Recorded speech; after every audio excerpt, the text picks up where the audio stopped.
Well, thank you everyone for tuning in. Happy Saturday or whatever day you guys are deciding to watch this on. Episode 9 of Your Day with David. You'll notice things are a little bit different today on this call Yeah, with just a my little bit. buddy with my buddy Marcus, or as I call him sometimes, Woody. Don't pay much Uh, attention to me. Pay no mind to Just the stare at me. Don't stare at what anything in the background. what did they say in the Wizard of Oz? Pay no mind to the man behind the curtain. Something like that. Woody is one of the rare breed of people who in 2022 do not have a webcam, but Yeah. still very much a good friend of mine. And just because I can't see him doesn't mean I don't want to talk to him. And either way, he's drinking an adult beverage right now as well, so maybe a little I'm bit just better drinking a that Mississippi cup, dude. Come on. styrofoam cup maybe. Um, with no that, spilling uh, here.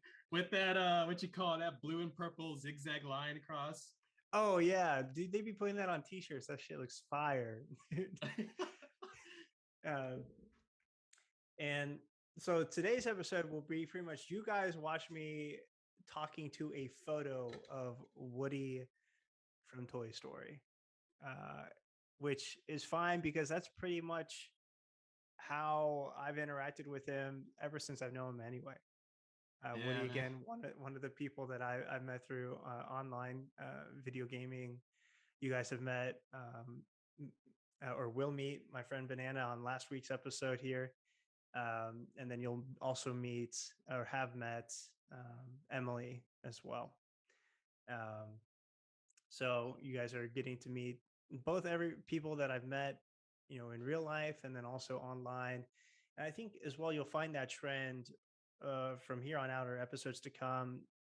A few primary groups. One group of people I have not yet had on the show are people that I grew up with necessarily from, say, my hometown or um, even, not just through elementary school, but like moving into high school and stuff like that. And my hometown, the Nice. neighboring hometown, stuff like that. So, there's that friend group I haven't brought on yet.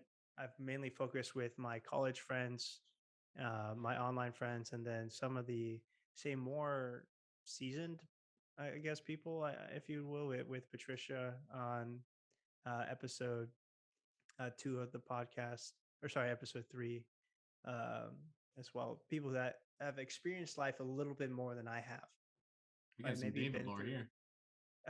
maybe been through some stuff a time or two. And sometimes it's just nice to get perspective from people that have been through it and gone through it and kind of came out the other side. Um, Today with Woody, and I'll call him Marcus for for the purposes of this. Although for you guys watching, it might be easier to call him Woody with this stupid fucking picture on the screen. Um, but I'll tell you what I know about him, and then I'll kind of let him after that tell us a little bit about himself, kind of what he does now versus what he initially uh, say wanted to do growing up. But um, this is what I know of Woody. He lives with his mom, or sorry, his mother lives with him, and Woody's very much a provider. Um, and correct me if any of this is wrong, Woody, as I'm telling this, because my memory is shot to high hell. But It's all good, man. um, you guys were living in Texas, is that right? Yeah, we still live in Mm-hmm. Texas, Live in Houston Texas. specifically. And single parent household, is that also true? Uh, Not initially, up until prior to 2011, 2012. I don't, God knows when. I don't care for that anymore. But 2011, 2012, that's when divorce happened. It became a single parent household, Okay. more or less. And how old were you when all that happened again? 14, so right at the Mm, cusp of puberty. okay. And So, I guess I'll open up the floor. Do you feel like that had a pretty strong effect on you? Because I think most people would say that it's still a pretty tender, young age for divorce and oh yeah, there's 100. I need a fat gulp for this.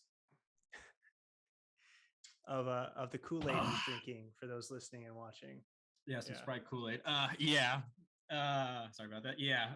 It has had a major difference in my personality from pre-divorce to post-divorce. So pre-divorce, I was actually like super quiet. Well, I mean, I'm still am super quiet, but I should probably say I was more academic before the divorce. I was always delving into really just trying to expand my knowledge. Like I always had a gift for academics. I was ahead of my peers, and notingly so, even by the teachers, even in the advanced class I was put in, whatever they were Mm-hmm. from this ghetto area. Uh, and I always just wanted to keep learning more and more and more and more. Like knowledge to me was it was like fine. It was like mining for treasure, you know. Like I would always keep trying to find something more interesting to learn, more interesting to have an idea of. It didn't matter how abstract or how advanced or how simple or uh, how what you call it, definitive Rudimentary. it is. Oh. Yeah, rudimentary, definitive. It didn't matter. I just wanted to learn. Mm-hmm. And so I took school very, very seriously. And then after the divorce, I just stopped caring. Stopped caring for academics. I decided, you know what? Yeah, that's whack. I'm gonna go ahead and just skate on by with the minimum needed. Well, just slightly above minimum needed, so I could at least look like I'm putting effort in when really I'm not. So after that, I would always just uh, put in the slightly above bare minimum, Mm-hmm. and yeah, I mean, shoot, as a kid, I was always, well, I was the loner, easily, 100%. Like there was always, it's still, sorry, that's the Kool-Aid. Uh, uh, Even as a loner, I mean, even as a kid, I was always a loner. I always sought the company of my own, like my own imagination. I always had this aura about me that just, for some reason, just kept people away. Like it wasn't like like a nasty, like, oh, this guy's gonna I don't know, bomb a mailbox or something. Like no, it's like a this guy, I don't know, just I don't think I should talk to this guy, and that was that. Mm. For the record Okay. straight, I did not actually bomb a mailbox. So Yeah. yes, yeah. So I mean, I still maintain that aura. Uh, Personally, I genuinely don't care. I used to care as a kid. I was like, man, I want to make some friends. You know, I want to see if anyone loves gaming as much as I do. Oh, speaking of which, I do love gaming. I love gaming a lot as a kid because I always did my homework and always got high grades. So my parents were like, you know what? He deserves some game time. He deserves it. He's getting all these A's. He's getting all these hundreds. We'll let him do his thing, you know. And oh, you wanted this? Honestly, my parents did not care what game I played as long as it wasn't like sexual. I legit played Mortal Kombat when I was like 3 years old, dude. Um, your parents I'll share a are. quick story. I remember I had we bought Grand Theft Auto in secret, Oh, um, shit. and I remember my dad walking in on us playing that game, and there was like it was that loading screen where there's like uh, the hooker on the street or something like that. Oh, yeah, And dude. my dad was like, "What is this?" Took the video game out, snapped it in half, and threw it in our burning barrel. Uh, Oh, man. worst $15 to lose of San all time. Andreas. Yeah, I think it was San Andreas. Oh, Yeah, yeah, you know, dude, that's the the best Grand goat. Theft Auto, man. Yeah. Without a doubt. So anyway, I just wanted to throw that in there as far as like your parents caring about what video game you played. Pretty much for us, which is weird because like I played Call of Duty and I was shooting people ever since I was like 7 in these video games, right? Yeah. But My it's parents did just not that mind one me. hooker. Yeah, honestly, dude, my parents did not mind me beating the shit out of some like some half naked chick in Mortal Kombat. But no, the second Grand Theft Auto got into play. Nope, that was an automatic no no. It was like Mm-hmm. right during like when the hot coffee controversy with San Andreas came out. Speaking of which, sorry. So school bully was like really, really, really, really thirsty. Like in the actual sense of thirsty. Like he was like dehydrated as all hell. And he was begging me for my Powerade. And I was like, I kept telling him no. Like, no, you're not getting it. No, no, no, no, no. And then he Wait, offered, this is a story about like you being bullied in school? no, no, it's Grand Theft Auto related. Oh, okay, okay. Yeah. Oh no, dude, I got plenty. Oh, I got like a bunch of stories with that, but it never actually came physical with bullying. But uh, this school bully was really really thirsty. Wanted my Powerade. I tell him no. He offered me, all right, you get to choose what game. I can let you. I'll let you borrow a game that I have. Choose what game you want, and in exchange, I want your Powerade. So I was like, okay. So he gave me like choice between Burnout and Grand Theft Auto. I was like, huh. Well, I have enough racing games at home. Well, more like I don't even Mm. really play racing games anyway. And so I was like, oh, you know, I'm gonna try out this Grand Theft Auto. So I knew it was like a taboo game at the time because of the hot coffee controversy. So me being the all right, so The for rebel context, child you were. I wish, dude. Nah, what I usually did was I always put my backpack on the freezer, Mm. and well, it was like a little cube freezer, Yep, and I just yep. let that there for the next day. It's not like we ever did anything with it. I mean, the only thing we ever did with it was just stare at it. Uh, Mm-hmm. so what I did was, in all my ingenuity, took it to my bedroom straight immediately, and my mother caught immediately noticed a deviation. She's like, And oh, so, what you hiding in the backpack, huh? yeah, more or less. So I pull out the game, and then she walks into the room. Is like, what is that? I look at the copy of the Grand Theft Auto, and then and then she's like, I'm just like nothing, and then she's You're like, like, oh, how did that get there?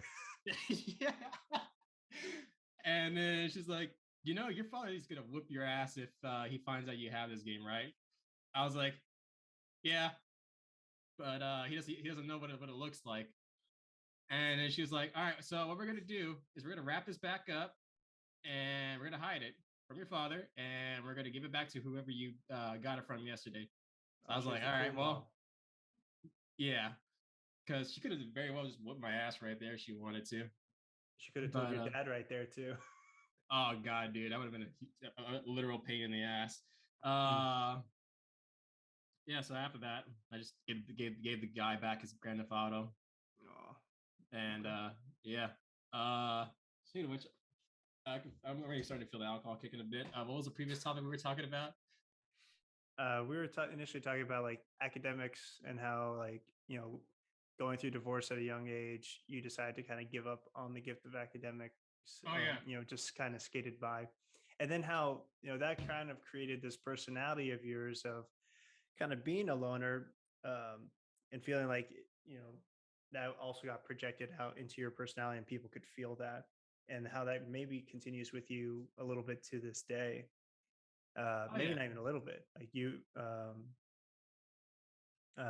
might feel pretty strongly on that. But I mean, I would tell you, I Yeah. think a So. lot of people are like that, where they feel that, especially when making new friends, right?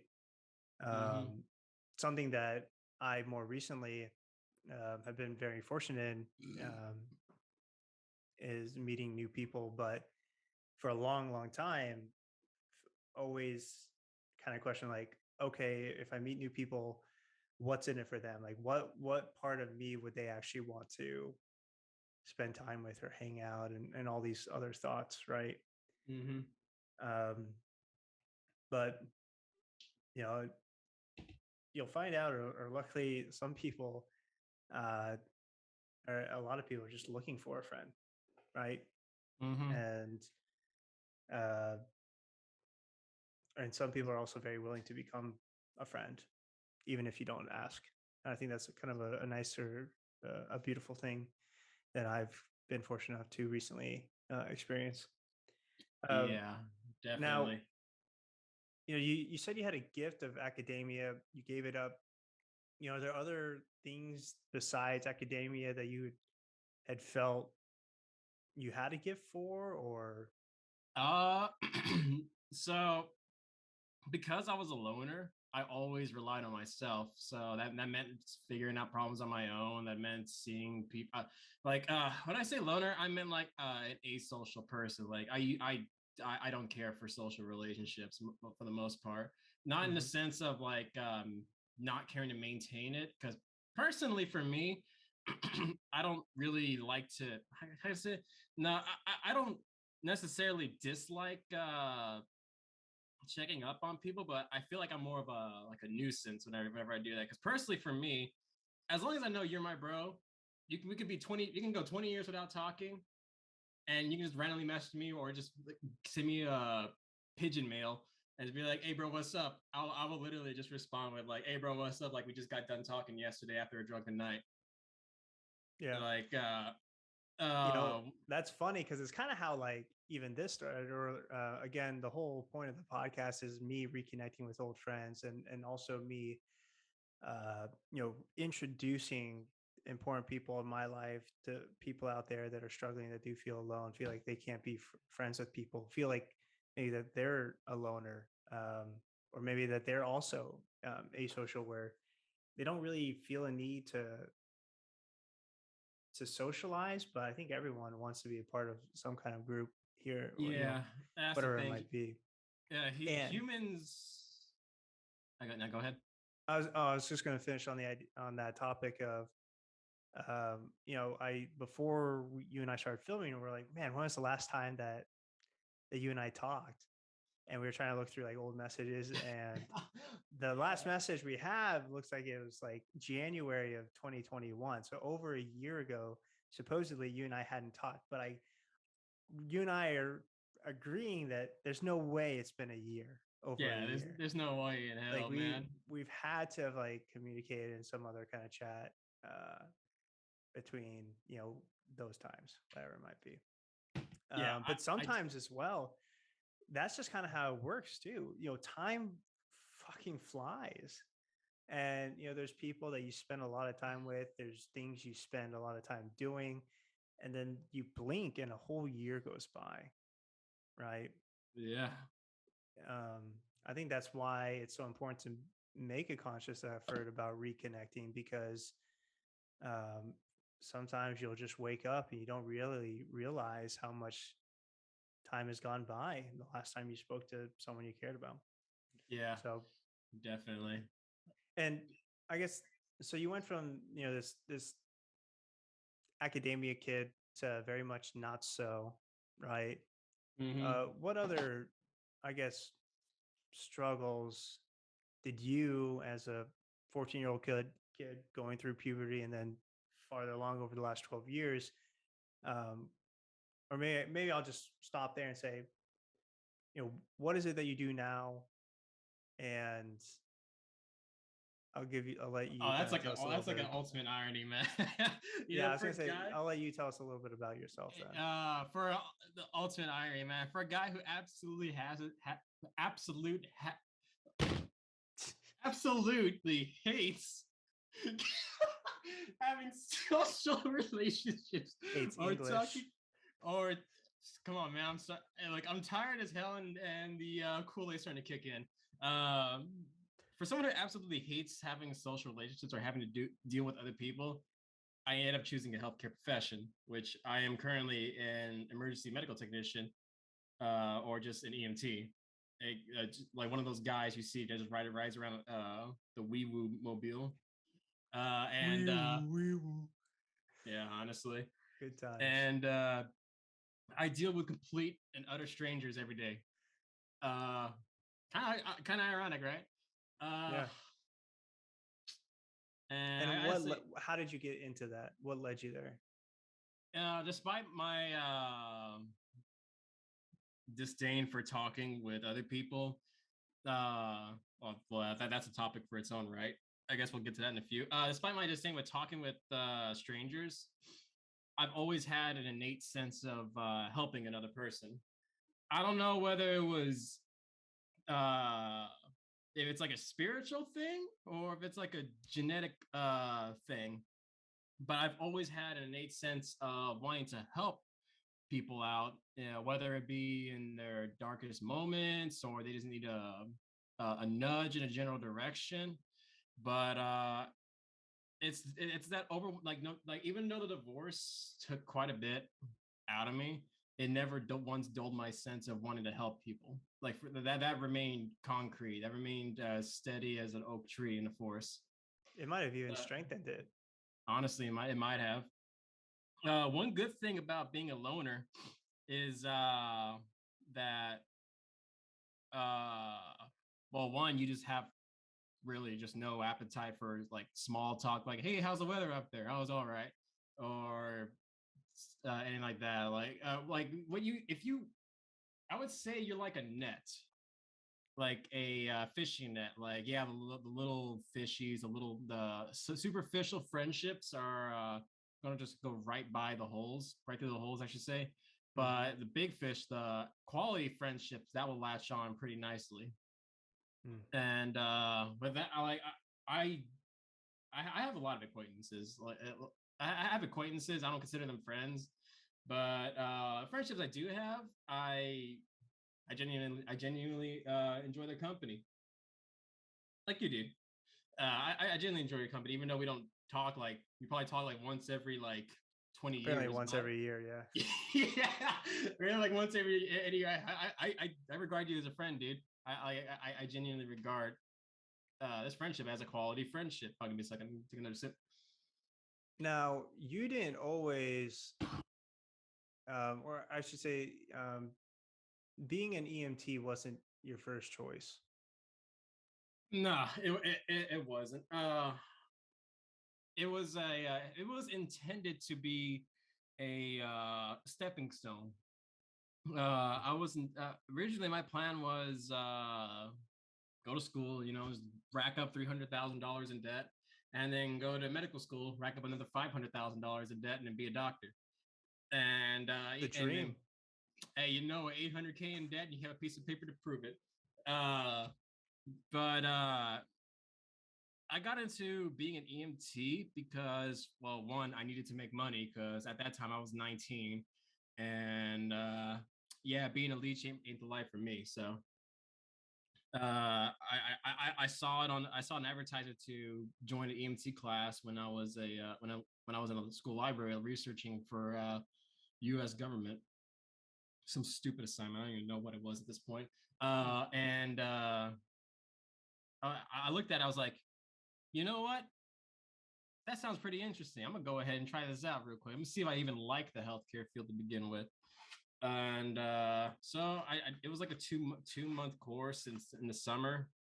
We showed up twice a week. Excuse me, and we got like some fat books to study out of. And once that was done and over with, and did my clinicals, I became an EMT. I was like, you know what? This seems like this seems like a pretty good little field to be in. It helps my sense of wanting to help others, and yeah, it makes me feel happy. Trying to see if it still likes if this was a thought at a time. I'm gonna try to see. I'm gonna stay in this field and see if I like it enough that I want to become a doctor. So I go Because ahead. that was the thing that I remember. So I remember when you started being an EMT, but then also kind of the end goal, if you will, was to actually be a trauma surgeon, if I'm remembering that right. Yeah, Am I remembering that right? yeah, 100%. Is that still the goal, or is your view on it changed? Honestly, I'm at a crossroads right now because not Mhm. necessarily because of the academia requirements. I mean, if I wanted to, I could do it, but it's just not but no, it's the morality of the hospitals. I'm not gonna go too deep into it, but the way hospital especially since COVID hit, it definitely exacerbated what the hospital really stood for. And I've been questioning myself, do I even want to continue being in this field if all hospitals are just money making machines, Mm. well, putting profit over patient? And I've been at that for about a year or so, and I've had some recent experiences as well. Pretty done dirty experiences. I'm just like, I don't know what to do with. I don't know what path to go, man. Like you've been Uh, done dirty, or like no, you've with heard stuff that the hospital has the done? patients I had been done dirty. Mm. Uh, man, I was like, shoot, do I really want to continue my path and end up in this specific uh route where all I am is just an automaton I don't know what an for automaton is. For so explain for those out there that are less educated. just, like a robot Okay. for the hospital. Uh, I mean, right now I'm still in that limbo stage, but it definitely never killed or even like slightly dimmed the fire I have to help people. Like I Mm. genuinely enjoy helping people. I mean, like, yeah, I'm gonna look like I have a resting bitch face while I do it, but it's not what you think it is. It's just from it's just from years of having that face locked on. It's just a natural resting pose. Don't worry about it. Mm. But yeah, Now, would you ever go into like the administration of hospitals or things like that? Because that's another thing is like you could still be in healthcare and you see how things are ran and you're not a fan of it. Have you ever thought of like going in there and making like a change? I consider that, but really, you can you can yell and shout and pout and all you want. At the end of the day, the CEOs are going to be the ones that make the decision as to how the hospital's going to be run.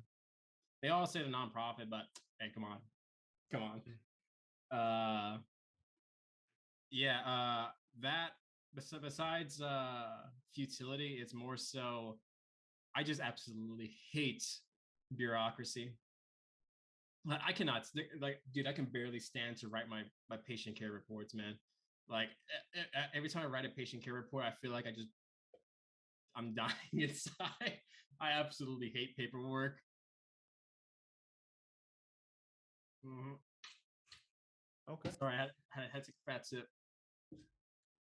Uh, yeah, yeah, but I've considered it, and And it then wouldn't be the place for me. if not healthcare, then where? Right? If you have such this agonizing dilemma, moral dilemma with your current field, where would you go? Good question. On all honesty, I mean, I'm not too I'm not too old to change my path. I mean, I'm only 25, so well, sorry, I'm like 1 month ahead. I'm only 24. I keep thinking. Sorry, yeah, my birthday's next month. I keep thinking about it, and it keeps me thinking that I'm 25 already when I'm not. I'm only 24. I could change career paths if I want, but at the end of the day, I want to be helping someone. I've considered teaching, but like I'm not. I really don't think college is all that. It's all crack. I don't think college is all cracked out as it meant to be. Yeah, you can get a nice, you can get a cute little piece of paper that says, "Hey, this guy is smart enough to go into your entry level position for a $12 an hour job that you need 4 years of experience for." Like, I've considered something like teaching, or really that's the only place I can really go. The other place I can go, I mean, like I said, I'm pretty young. I can still just get a specialty bachelor's and just fucking get a teaching certificate and just go do that.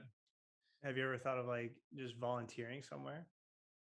I've considered that, So but what I uh, mean about that is um, I've met some people recently that like do like educational or relief work in places like say Ecuador. Um, and they go on these programs where they just like say sayonara for a year.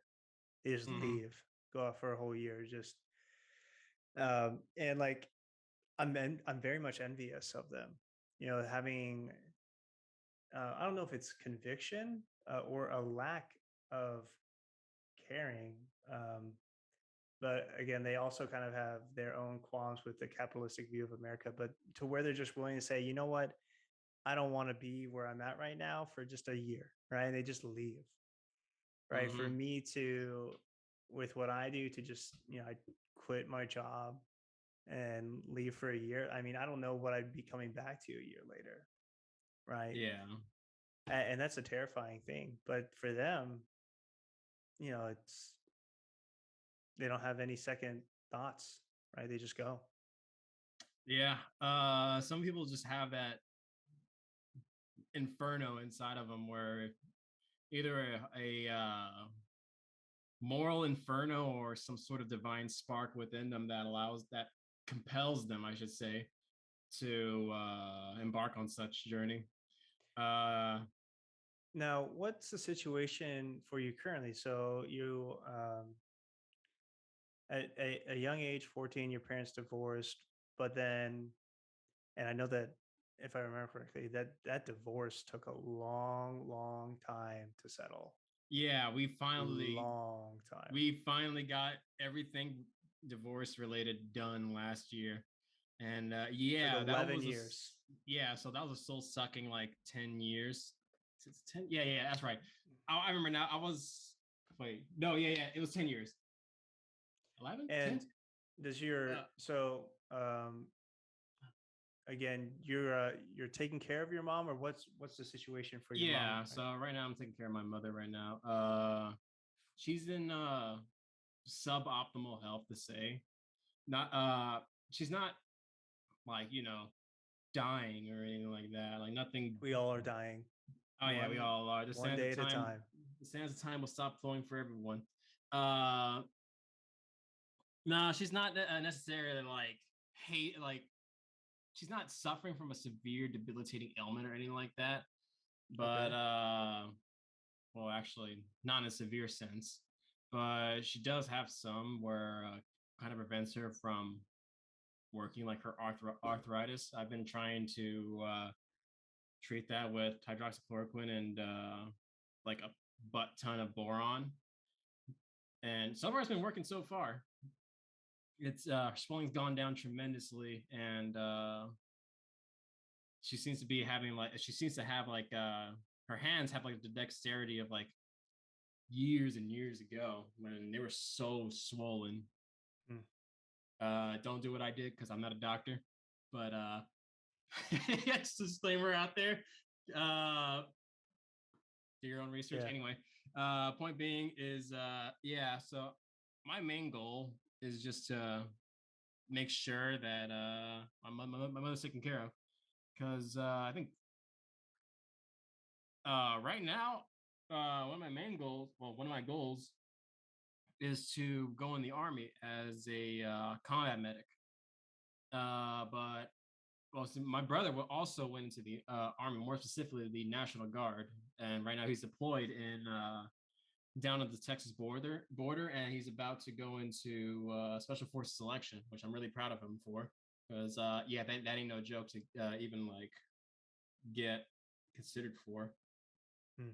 And we were going to go together, but the thing is, we both wanted to make sure that our mother was taken care of. So I told him just go ahead without me.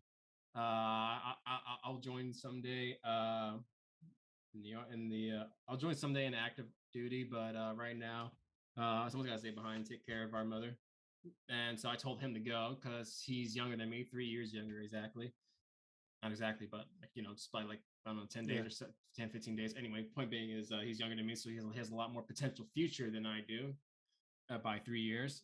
I mean, you're saying you're acting like like those 3 years really change. I would just stop you there and say there's no difference between being 21 and 25 as far as what you can do with your future. Yeah. So, um, Um, personally, I see more quantity in terms of time as more potential opportunities. Could there be more potential opportunities? Yeah. Could there also be no more potential opportunities? Yeah. But you never know until the day crosses. so what do you think is going to be kind of the deciding factor for if you do end up joining the military? Because you're Um, waiting on something. So it's just taking care of your mom. um, making sure she's got a nice, a nice, stable uh, foundation before I can get going. Okay. I've tried looking into different ways to make money legally, of course. Let me go ahead and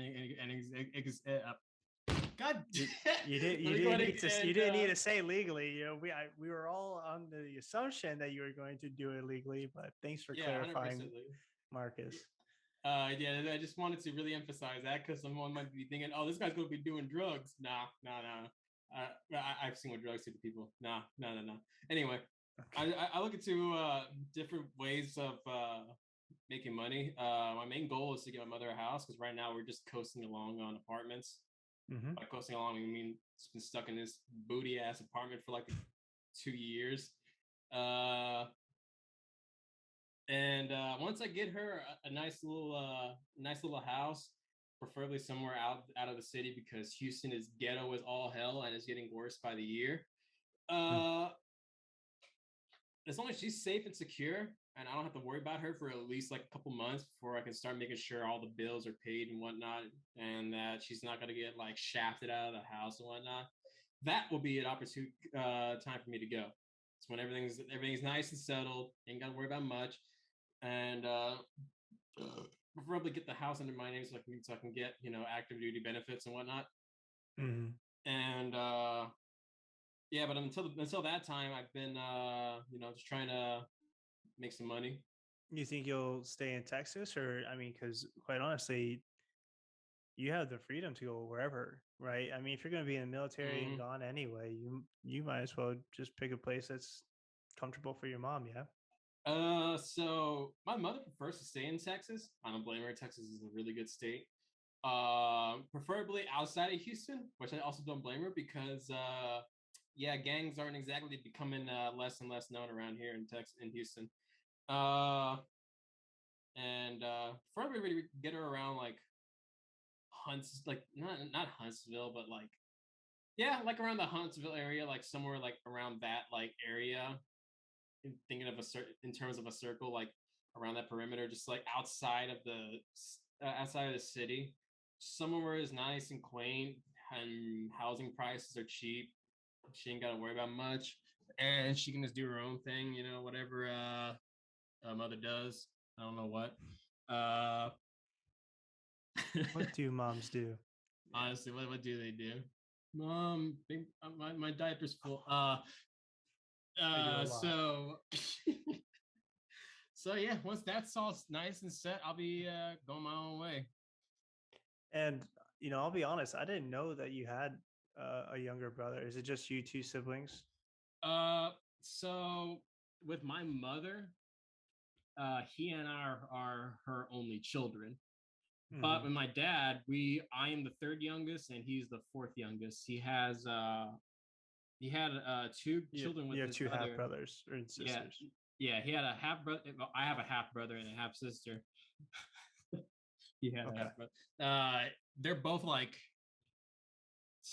at least like 10 years older than me. Mm.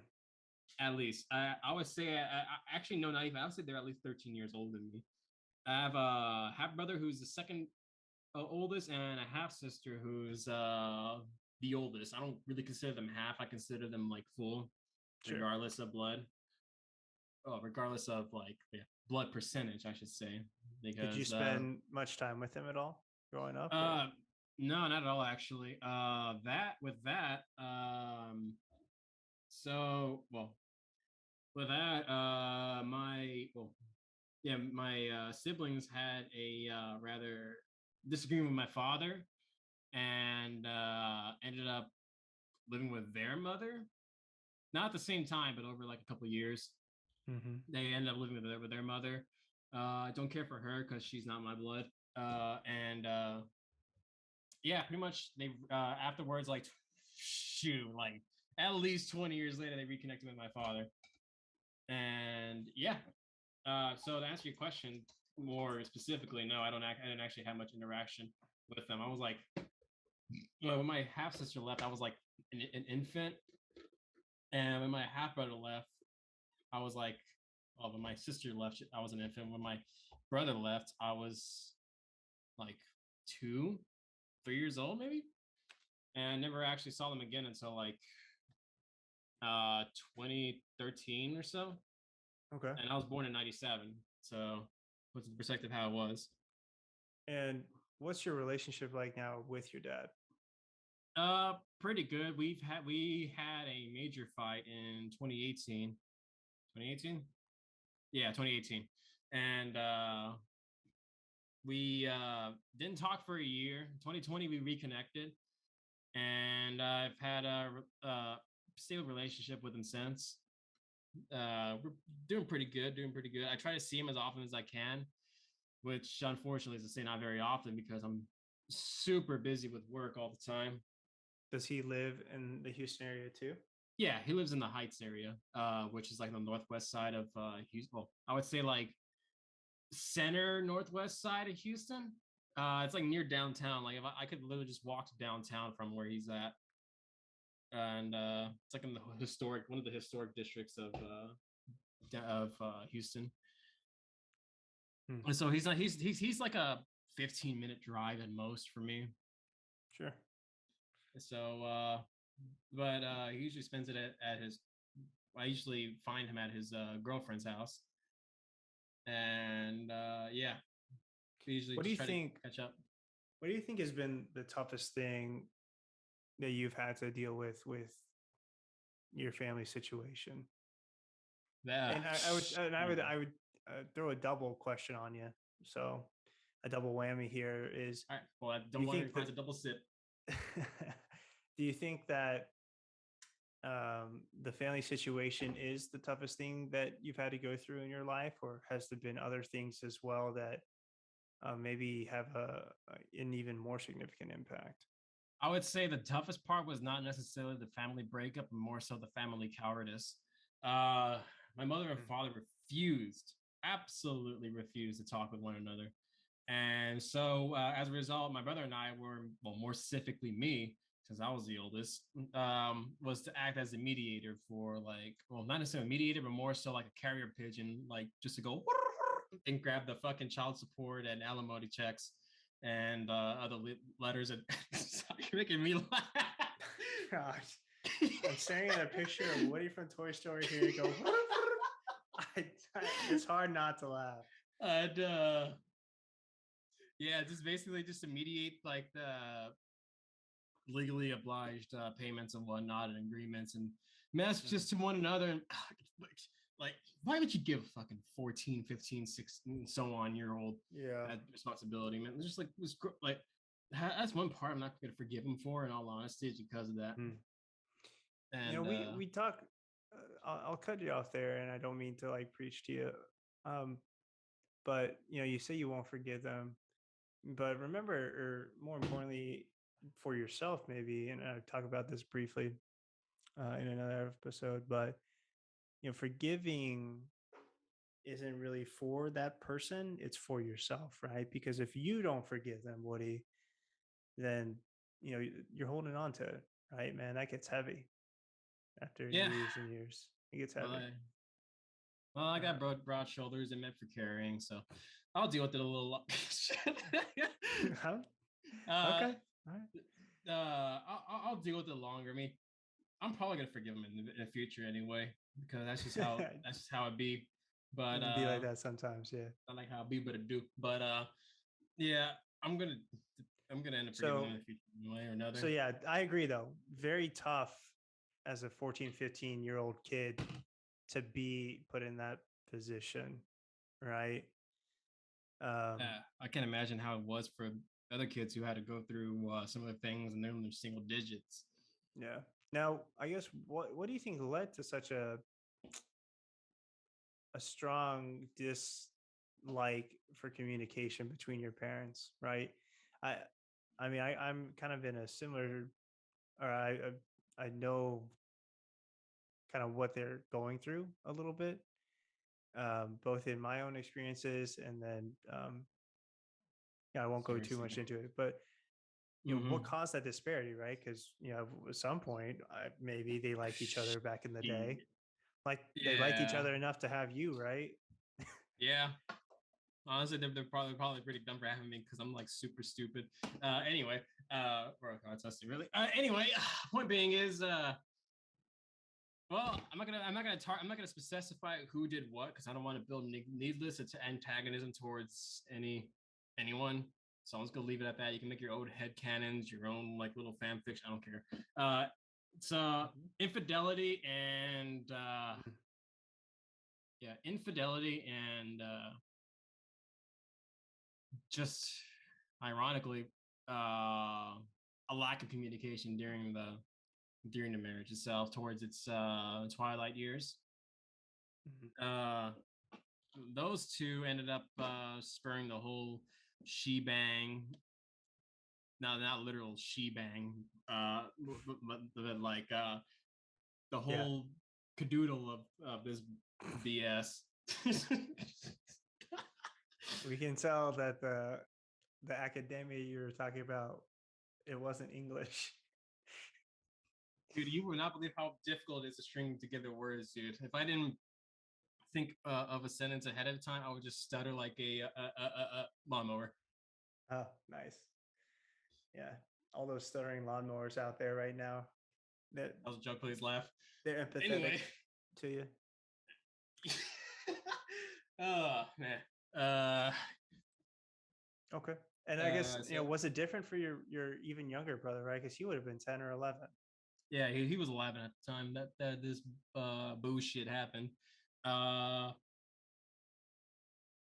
thank God he did not end up the same way as me. He actually kept his dedication to his studies. Uh, that's something I commend him for. I mean, like he's told me multiple times I'm smarter than him, but unlike me, he actually has dedication to what he does. So that goes a lot further than just having a natural gift. Because what's the point of having a pickaxe of mine if you never bother to swing it? You know, Yeah. you'll never get that gold. You'll never mine that gold. It's just gonna be there, collecting dust. I mean, shit. His dedication is what got him into special force selection, which I'm really proud of him for doing because that's probably something my lazy ass couldn't do right now. I mean, Not actually more yet. like maybe, but more so definitely couldn't. You can take another sip real quick. How big of a glass of a sippy cup did you give yourself with that Kool-Aid, man? Dude, I dumped like half a fucking bottle of Crown. You mean Kool-Aid? Yeah, Crown flavored Kool-Aid. Oh man, that's like powdered crown. I'd buy it. Like shoot, I would too, dude. Make that shit and put some fresh peaches or fruit in there. Oh man. Now, Oh. now, you know, obviously taking care of your so one thing I want to commend you for is the fact that you kind of made a very selfless decision to tell your brother, go on without me, if you will, which very military term.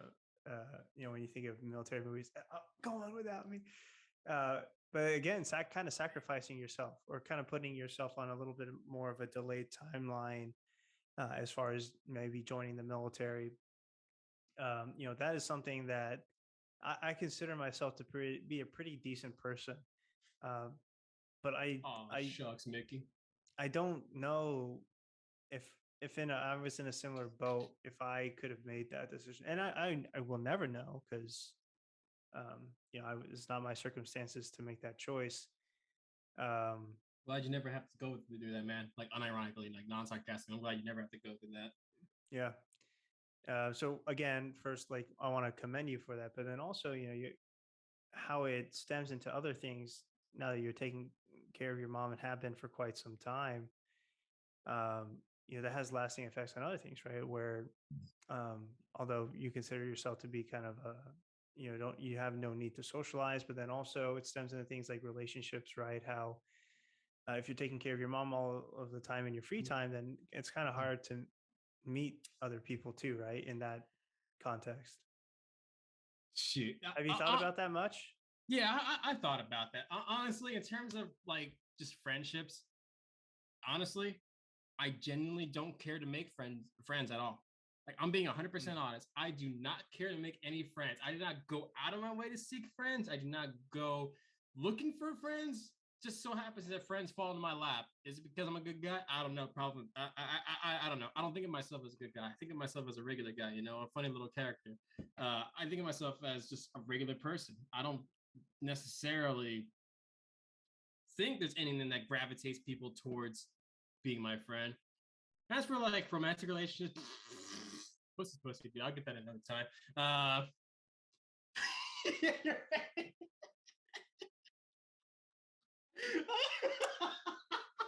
Sorry, that was too. Sorry, dude. We're good. I'm already starting to see double. Uh,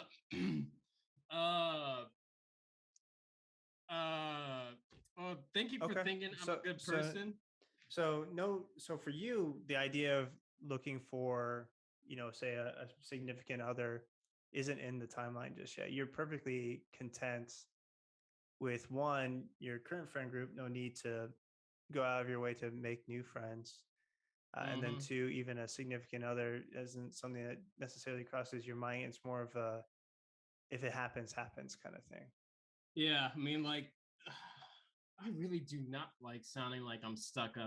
Like, one thing I've become really self conscious about is not sounding stuck up. Like, I don't like to give myself compliments. I don't like to build myself and be like, "Hey, look at me," damn, I'm looking pretty sexy over here. I'm looking pretty cute. I don't like doing that, but Mm-hmm. I don't know. I get like a whole. I guess I'm attractive. I mean, I have like a whole bunch of like random like old ladies just tell me I'm attractive. Probably doing their good deed before, Yeah, I mean, there's But no like, better gauge of attractiveness than when the old ladies in the community tell you, and the fact that you have such a beautiful profile picture. Both of those just scream how attractive you are. oh, You bitches know get what I money, mean? my guy. Uh, uh, Are these women that say these old women that you find attractive? Are they in your ambulance when they say it? I find attractive. All Dude, trucked up. I don't find any old woman attractive. I'm No, no, sorry, bro. that's fine. They find you attractive, not the other way around. They say that, Yeah, the first thing I had was like basically like the first day of my clinicals. I had an old lady tell me I have very beautiful eyes, and if she was mm, my age, she would definitely go for me. mm-hmm. Something I tells was me like, even if she wasn't your age, she would go for you. But yeah, she wasn't like 90 years old. hey, we all want a piece of that inheritance. You know what I mean? I mean, who's she Oh gonna use it god. on? Her family? Honestly, dude, she was in a nursing home. Yeah, that's I true. think her family Nursing gave up homes. on her a long time ago. Well, I mean, Uh, nursing homes are kind of nice. I don't know. That's an no, interesting no, debate. no, no. That is a whole different topic for another day, dude. I have been in some nursing homes with roaches crawling on the fucking floor. No, Mm. no, no, no, no, no, no, no, no. But so they pay so much to have roaches on the floor too. God, Yeah, they are awful. Medicare leaching parasitic facilities, but hey, that's not what I'm here to talk about. I'm not talking about talk about with some degenerate facilities. I'm here to talk with you, bud. Talk about me. No, not talk about. Well, I mean, I could talk about you. I'm like, hey, bro, you're looking kind of cute. How you Well, doing, dude? the I actually do have kind of like an internal debate, something I think about a lot, or maybe not. Um, but my father's kind of a similar situation to you, where um, he had a first wife. I have a couple siblings with um, with them that are 20-year plus older. They're in their 50s, and I'm about Mm-hmm. to be 27 here You coming said in. siblings, like 20 years uh, age gap. Yeah. Hmm. Okay, okay. I just want to make sure I heard that right. And so the reason I say is, my dad is in his late 70s now, and um, all my siblings are up there in Iowa. And I always think, if he gets to a point where like he needs people to take care of him, I live a whole state away, so I can't like, Mm-hmm. and I live in an apartment, right? I don't have the means to take care of him. Is it the kind of thing where like my other siblings would have to take care of him, or do we look for facilities to do that? And because I hear mixed Mm-hmm. stories, right? And you get, say, your perspective, where these nursing facilities are awful, terrible, gross places to be with I'll give money. you I'll give you a hint. do not choose any facility that Medicare would put patients into. 100% of the time is dog doo-doo. Mm. 100% of the time, without fail, every single facility that I've been to that was Medicare sponsored is dog doo-doo, because they will literally pay. They will.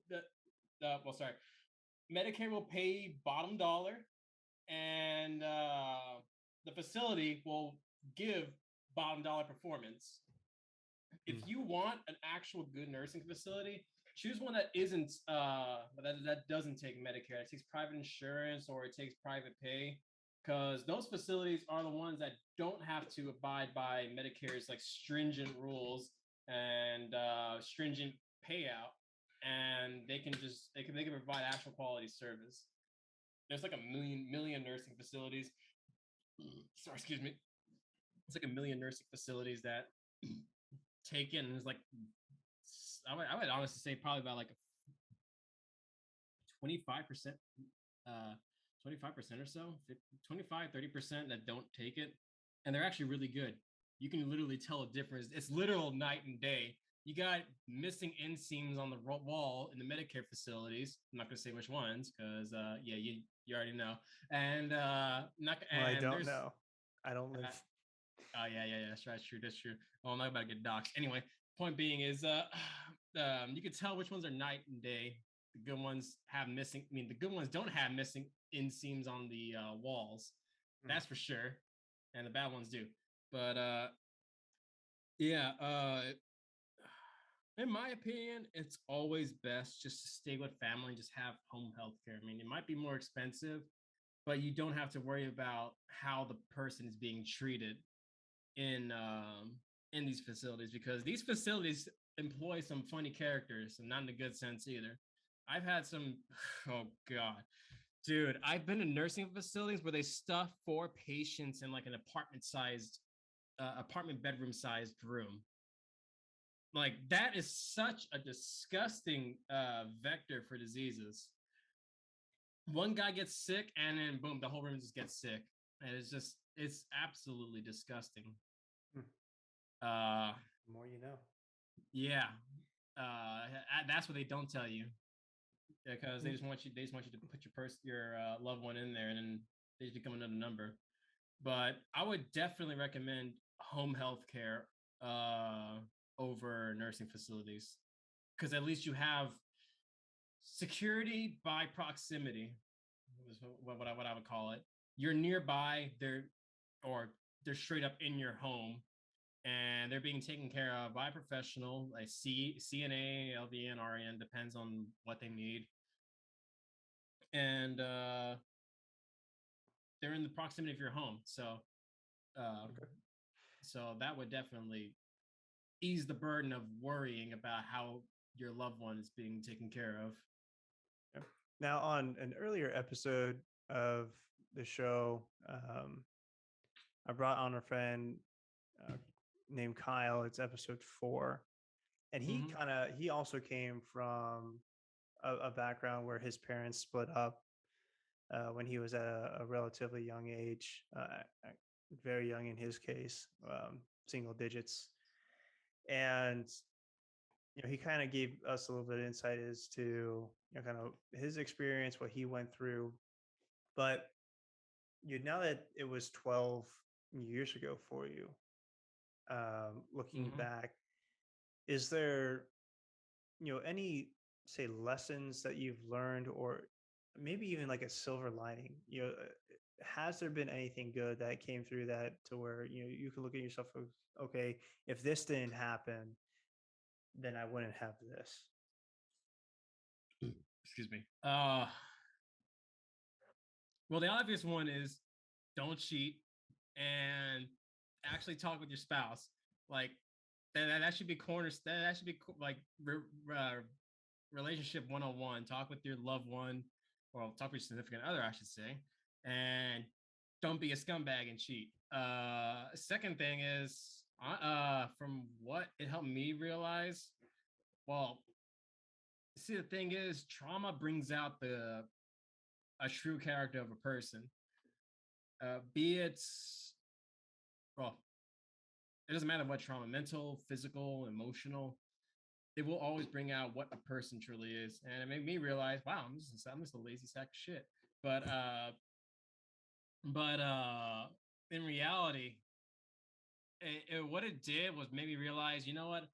I actually just genuinely don't care for uh social relationships, not in the sense anti-social, like an antisocial perspective, and more so just like an asocial. It helped me realize that quality friendships are what matter. I don't care if I have like literally 5 people on my in my friends list, or I would consider friends. As long as those 5 are close to me and precious to me as I am to them, and I can depend on them for what uh troubles I might have, or what troubles they might have, and they just need someone to, nudge the boat in a turbulent sea just a little bit, then you know what? I'm cool with that. I'm cool Not with such a that. bad deal. Yeah, not such a bad deal. Okay. Relationships are essentially give and take exchanges, emotionally, spiritually, physically, whatnot. But quality friendships, I would say, is just more of a give kind of thing. Like, Sure. like people would expect to say, all right, well, people would think like, hey, you know what? I helped you out. I'm expecting you to help me out in the future. And what I would view as like a genuine, like not so robotically business like relationship would be like, all right, I'm gonna help you out in this time of need. All right, bro, if you need anything else, let me know. Yeah, no And then expectations, right? yeah, Giving without no expectation. expectations. Yeah. No expectations. Because if you really shouldn't be emphasizing the give and take. If you have to emphasize and give and take, I would really evaluate who you're dealing with. Yeah. But that's just from naive, drunk 24-year-old me. Sorry, Kool-Aided 24-year-old me. Uh Yeah. The number one lesson for those listening and watching that Woody will want to share with you is don't drink the Kool-Aid. That is that is yeah, the or else lesson. you end up with like, what was the, oh, let me look it up real quick. Um, but I did want to kind of end it on that note of just saying, again, the lessons that you learned there was quality over quantity when it comes to picking the people that you're close to. Communication is important, and I think there's a lot of people that would agree. uh don't cheat, right? Really, I mean, just don't cheat. If there's you're so gonna, many. if you want to fuck around, just be single. Like, for God's sake, you like, just embrace your hedonistic lifestyle as a single person. You're not gonna fuck anyone up at doing that. I mean, there's like a whole bunch of people willing to spread their legs or put theirs in between your. I think There's there's just so so many much. people that have been cheated on. It's almost crazy. I mean, I don't even know if there's anyone listening that hasn't been cheated on. But again, we will end it with that. Again, quality over quantity. And hopefully Woody's giving you some perspective as well, kind of growing up in kind of a, I don't know if I want to call it like a broken household, but just when you're young and people split and what that does to you, and then kind of how you get through it. I think we can all kind of relate to that situation. And I guess, as always, if you know anyone that has gone through that, has their own perspective, and we kind of just want to hear how other people dealt with it, let them know that they can tune in and listen to this, and listen to us just shoot the shit. And as always, if you feel like you need a friend, you can come meet mine. Thanks Hey, you all, and told me we'll you'd be see. drinking a beer. You told me you'd be drinking a beer, dude. Where's I your will beer at? after this. We'll see you all next week.